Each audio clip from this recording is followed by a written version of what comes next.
السلام علیکم دوستانو، څنګه یې؟ امید لرم چې ښه به یې. د افغانستان د کرکټ مینوالو لپاره بد خبر.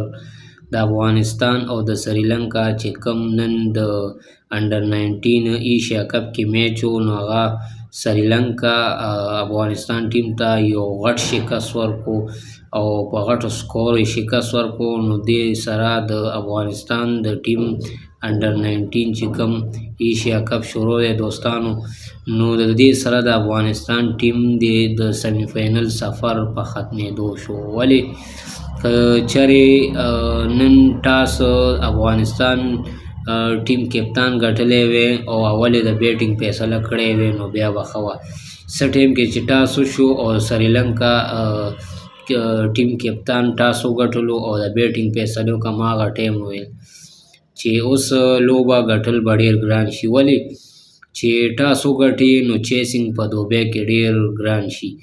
هغه چې څه ټایم کې بیا دی سریلنکا لومړنی اننګز چالو شو، نو ما ویل چې اوس ورته 180-170 سکور وکړي نو افغانستان به دغه لوبه وګټي. خو هغه داسې وشوه چې د 200 نه سکور ووړلو. بس ما ویل اوس به ډېر په مشکله کوي. خو بیا هم د افغانستان د انډر 19 ټیم ډېر مضبوط، د پاکستان نه سیریز وګټلو. نو زه دا ویم چې په دې څه چلو شو او دغه 242 سکور ورته سریلنکا ورکو، په سکور بورډ کې ښودو او د افغانستان ټیم ټول بیټسمینان یې فلاپ شو او مطلب یو هم ونه چلېدو چې مطلب مرګرتیا کړې وی او پارټنرشپ یې چلولی وی 150 پورې، خو نه کېدو.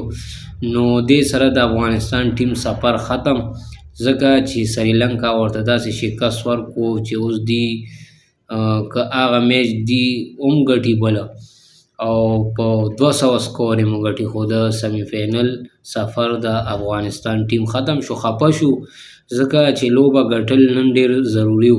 خو د افغانستان د انډر 19 ټیم چې دی ډېر مضبوط دی یار. د پاکستان نه چې ته لوبه ګټي او دا تاسو وکړه هغه سیریز چې و، نو هغه لوبه یې څنګه وګټله؟